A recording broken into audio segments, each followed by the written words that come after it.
Well, I got Eric Metaxas here on Fearless, and Eric is a New York Times bestselling author. His works include Bonhoeffer, Martin Luther, Seven Women, Seven Men, Amazing Grace, If You Can Keep It. The list goes on, but he's got a new book called Is Atheism Dead? And not only is Eric writing all the time, he's the host of his own radio show. He's got so many accomplishments, but for the sake of time, Eric, welcome to Fearless. I've been wanting you on here for a long time. Well, I'm thrilled to be here. And as you know, I can get excited about things that, get me interested. And I've literally never been as excited about a book. I've written a lot of books, but I've never been as excited about any of them as I am about this one, because there's new evidence. This sounds a little silly when you're talking to a sister in faith, but there is evidence from science that is so compelling for the existence of God. In other words, there are people out there maybe that their faith is kind of shaky. And I want to say, you have no idea.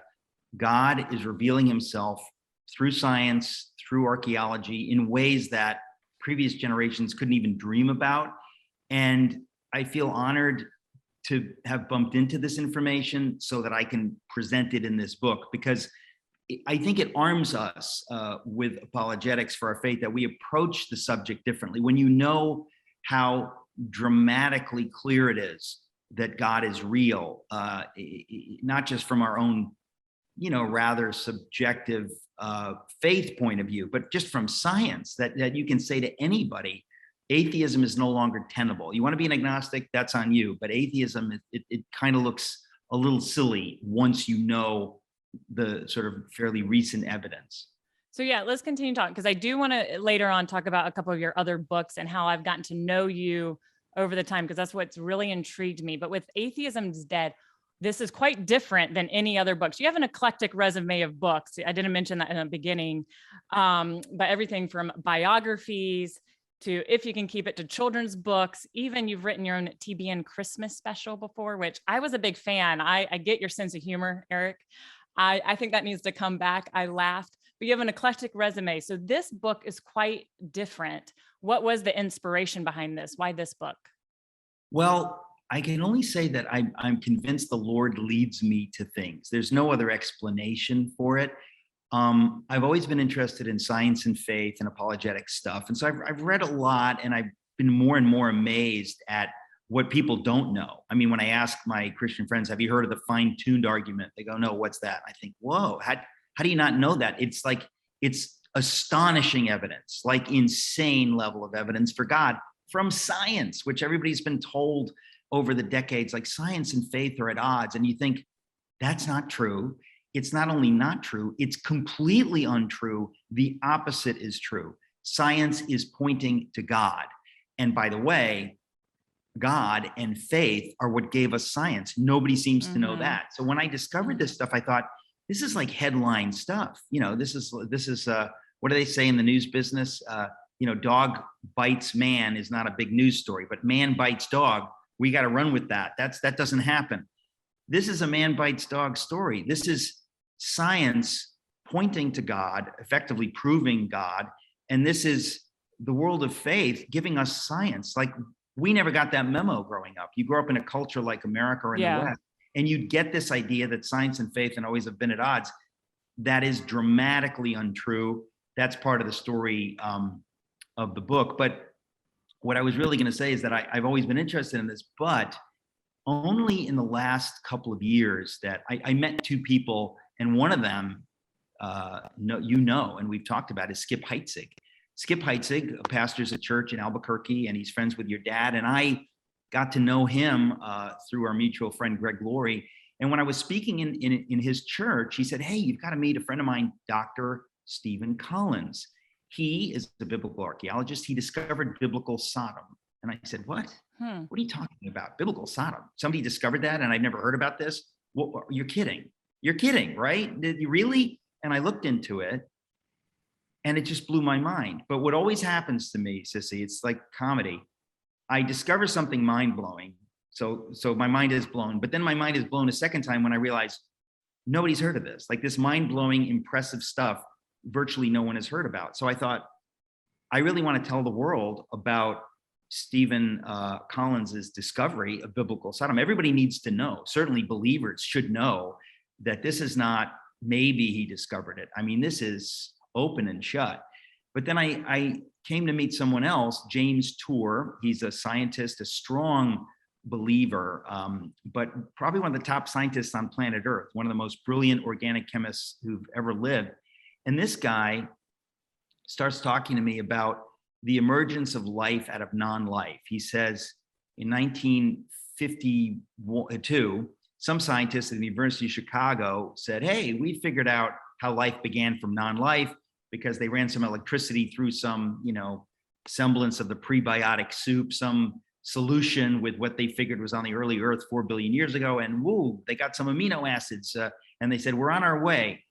And James Tour, who is this organic chemist and profound Christian, says in 70 years since they discovered this, we haven't moved the ball forward a millimeter. We thought in 1952, like, hey, we're on our way to figuring out how life came into being on this planet.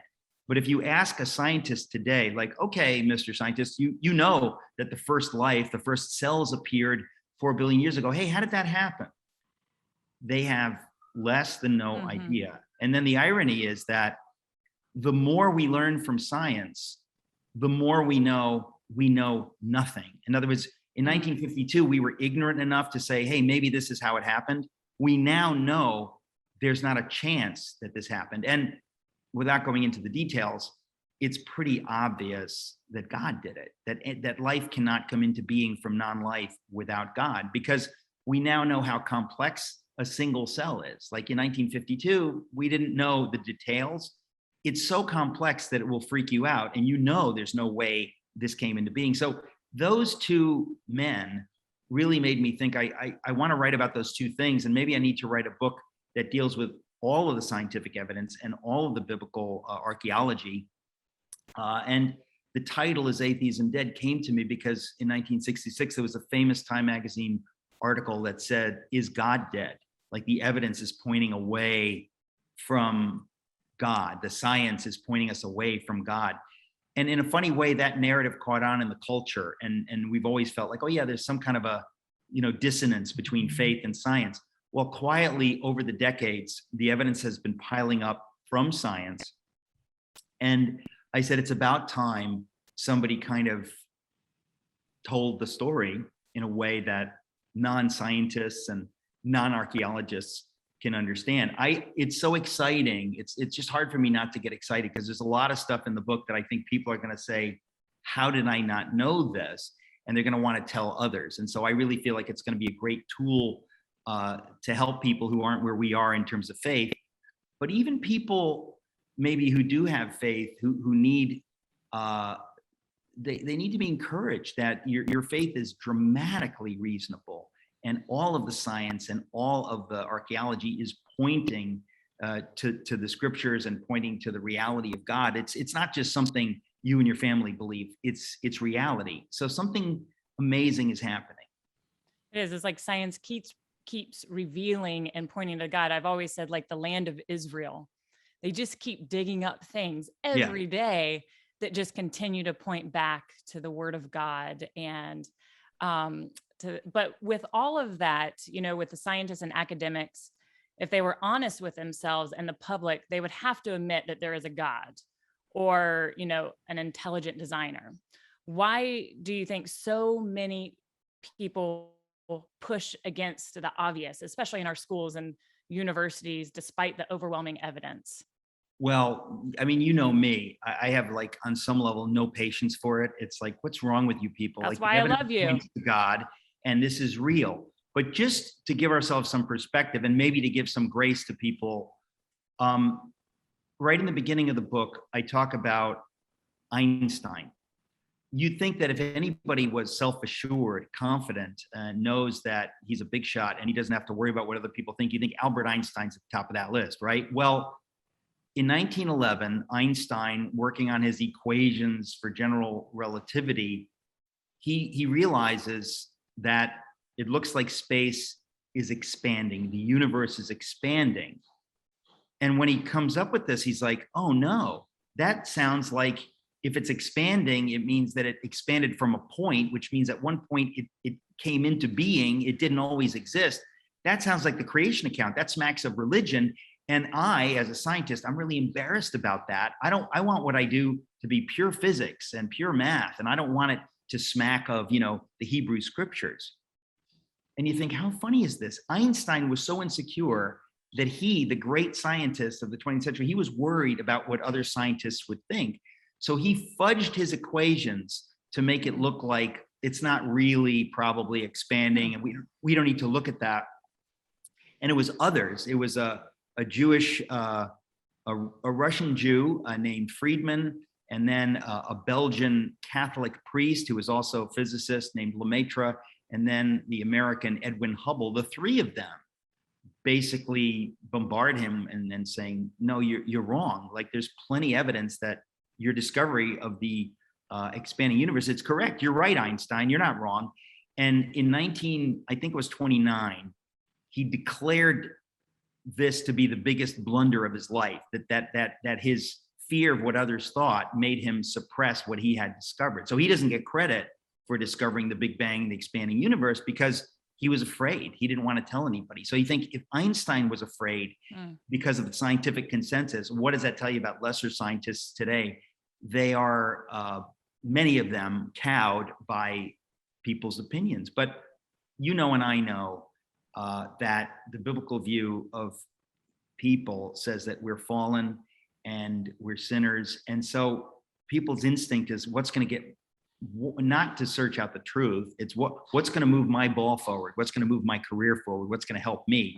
It's only the rare people that are secure enough in who they are and in truth, and the idea that truth is truth, to talk about this. And one of the first characters I talk about in the book is a guy named Alan Sandage, who he studied under Hubble, and he is really one of the greatest astronomers who ever lived. He was a secular Jew, but he came to the conclusion on his own that the universe is expanding and God is real. God created the universe, and he wasn't shy about it. So I start my book with his story because I said, this is an amazing story. A scientist from science comes to faith and isn't shy about it. Well, that's a common thread through a lot of your books. You talk about men who were defenders of truth and how God used them throughout our culture, throughout society, to change the world and to change culture.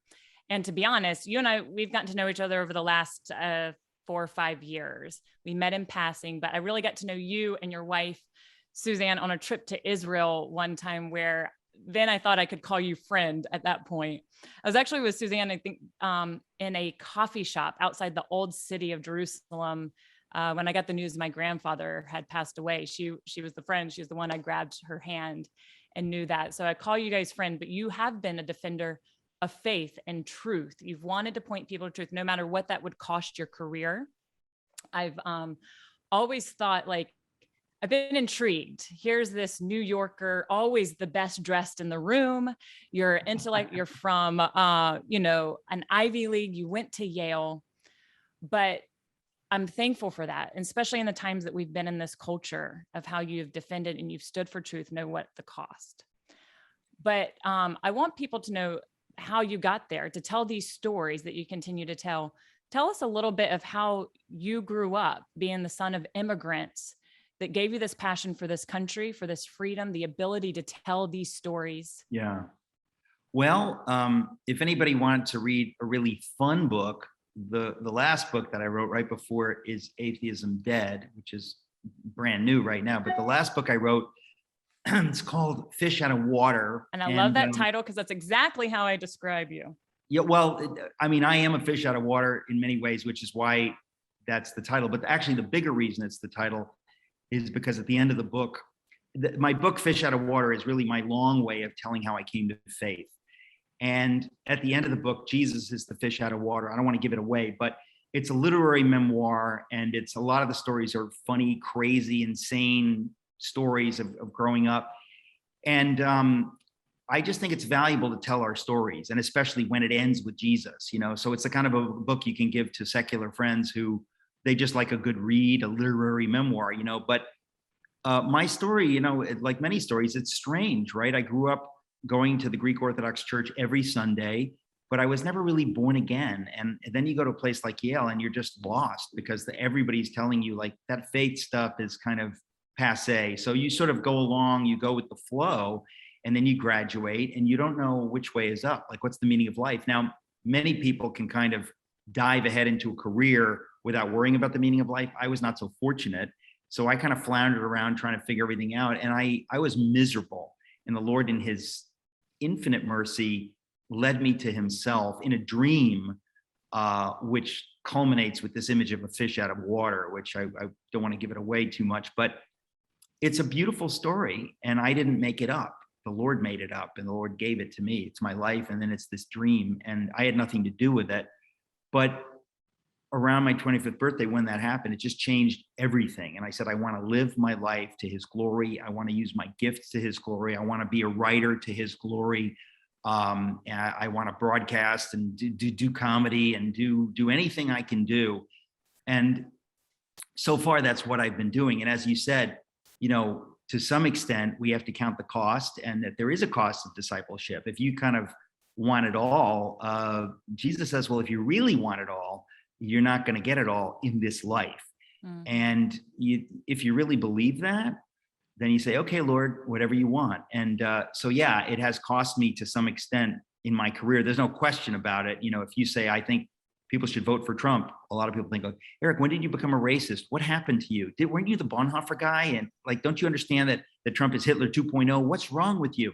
And you have to sort of endure that because you can't really explain these things to everybody, nor are some people really interested in an answer. But praise God, we do what we can. And along the way, very sadly, we lose some friends, but we gain some friends like you. And I will never forget the time we were in Jerusalem together. You and Suzanne were in a coffee shop when you got the call from your dad that your grandfather had died. And I was in the Church of the Holy Sepulchre, in the very place, this sacred place, when you got that call. And I remember coming out of this, one of the holiest places on planet Earth, where Jesus was buried. I mean, it's mind blowing. And I come out and I bump into Suzanne, and she tells me, your grandfather, a man that I revered my whole life and still do. I mean, that he had just passed away. It's just, it's not the kind of thing you'll ever forget. It's very meaningful to me that I had the privilege of being there with you during this amazing moment. Well, you're right. We do gain friends along the way. And I want to encourage people. And you mentioned, Bonhoeffer, your book that maybe that has touched the lives of so many people. I know that's personally meant a lot to me. When you look at Bonhoeffer, I think you wrote it, 10 or 11 years, over 10 years ago. Yeah. Did you ever think that story would be as relevant today? Is there parallels from his life to what's happening into America right now? I mean, yes and no. I had a sense while I was writing it. I was kind of astonished as I was writing it and thinking, ooh, this seems like it smells familiar. It smells like this is happening here. But did I really think it would happen so quickly? Did I really want to believe it? No, I didn't. So suddenly to be where we are now and to see, unfortunately, the parallels are dramatic. Could anybody have dreamt that we're going to have a Marxist dictatorship in the making, with people throwing away everything we believed in for 240 something years and sort of moving into a brave new world where you are demonized if you voted for Donald Trump, or if you talk about him as though he's anything less than Hitler. You're going to be demonized if you say, I don't think it's safe to get the vaccine. I don't want to put that in my body. I've done my own research. It doesn't seem like a good idea. That you're going to be demonized. You can't eat in restaurants. You can't do that. I mean, none of us could have seen this coming. But because the Lord gave me the Bonhoeffer book to tell the story, I really believe the Lord prepared his church through the story of Bonhoeffer. I mean, more than 1 million copies were sold over that time. And I think of all these people that come up to me and say, your book really affected me, changed my life. And I think they never say which book. They always mean the Bonhoeffer book. And it's because that's the book that story is a prophetic story. The Lord gave Bonhoeffer this life to live so that those of us who know about it today can say, we don't want that to happen in America. So we're going to do what the German church didn't do. We're going to fight. We are not going to allow this to happen to us. We're going to wake up. We're going to wake up our friends and our neighbors, and we're going to say, look at what is happening. Look what happened in Germany in the 30s. Do you want this to be you? And it will be you if you don't wake up and if you don't stand and stuff. So I feel, honored by the Lord that I get to be a part of that. Do you think the church is waking up? I do. I think that there are many in the church who are not waking up and who won't wake up, but I still think there are many who are waking up now, and there are many who have become awake. And when things get really bad, I mean, we know this, the scripture says, when the enemy comes in like a flood, the Spirit of the Lord will raise up a standard against him. I mean, that is happening now. We're seeing things happening. We're seeing people rise up and wake up and fight and take on school boards. And we're seeing Americans waking up. And I really think that as a result of the new book, Is Atheism Dead? I think a lot of people who are kind of on the fence about the faith thing are going to say, you know what? Most of the people on the right side of this fight are these kind of Christians. Maybe it's time for me to understand that that's part of this equation, that liberty cannot be divorced from, the God of liberty and the God who gives us our rights. So I'm really hopeful. I think we have to fight. We have to do everything we can. But I don't believe the Lord has called us to this fight and has warned us with the story of Bonhoeffer to let us repeat that. So I believe that if we're willing to fight and willing to sacrifice whatever we need to sacrifice, trusting the Lord, it's really tough. But if we walk with the Lord in it, I think He's gonna do great things. So I'm genuinely hopeful. But I think we have to really fight and be willing to do whatever we need to do for His purposes in this generation. Yeah. And I think, you just mentioned Lincoln, another man who had mastered God's word and he depended on God and that relationship. And you tell those stories of men throughout history, all the way from Amazing Grace and Wilberforce and how he really changed culture, even if people don't even realize it. We don't have time to go in that today. I just encourage people to go buy your book, buy all his books. You'll learn a lot. You'll be encouraged. And I do have your children's book. I think that's the only one you've ever given me, by the way. But because I'm in 900 square feet, most of my stuff is in storage. So I told the kids they could not bring too many books. I did have one of your books still here in my tiny apartment. But Eric, just as we close, I want to just tell you, thank you. Thank you for being a defender of truth, especially over the last few years. And you are willing not to compromise the gospel and the truth. And I'm so thankful for your voice in a time such as this. I always want to encourage my listeners, we don't need to be fearful the days that we're facing. These are actually pretty exciting times. As you mentioned earlier, the things that keep revealing, like your new book, that science is on our side. And none of this has taken God by surprise. These are all in His plans, and He's created each of us for a time such as this, whether it's parents and raising our children. He's even created our children for this time, and we don't need to be afraid. We're in the Lord's army, and thankful to be in the army with you, Eric. Thank you for being a dear friend. You and Suzanne, right give back her my at love. you. Your family has hugely blessed me, and I just want to say to people, if you really fear God, you don't fear anything else. The Lord has created us for this time. It's not like a coincidence we're here. He created us for this time, and He wants us to trust Him utterly and to be totally free. Say what you think, speak the truth, and the Lord is with us. And anything else, you should be afraid of anything else. But living freely and in the fear of God and in the joy of God's presence as we live that way. I mean, it's really the only way to live. It's what He created us. It's how He created us to live. So, but we need to remind ourselves. And so here we're doing that. Okay, one last question, and this was not planned. I did not have this in my notes. I was listening to an interview with my grandfather today, and because I'm always listening, trying to learn, they asked him, what is your purpose? Eric, what is your purpose here on this earth? What is our purpose? Well, there's no question. I have to give you the textbook answer because there's no other answer. It's to glorify the Lord, to live for Him with every part of my being, my brain, my soul, my body, my mind, my strength. Anything else is foolishness. This is not like for some religious people, for Billy Graham, this is why every single one of us is on earth. And so that's true freedom. That's real life. And so there's literally nothing better than that. And anybody if you don't get that, you're missing everything. Like, that's literally why we're here. And whatever that means, it means something different for everyone. Not everybody's called to be an evangelist. Not everybody's called to be a writer. Not, we're all called to different things. But whatever God calls you to, whether it's just being a good parent and spouse or a good citizen, whatever the Lord calls you to, just like do it with total freedom and joy unto Him. It really is the only way to live. Absolutely. Eric Metaxas, thank you for joining me on today's episode of Fearless. I hope to see you soon. The sooner the better. God bless you, my sister.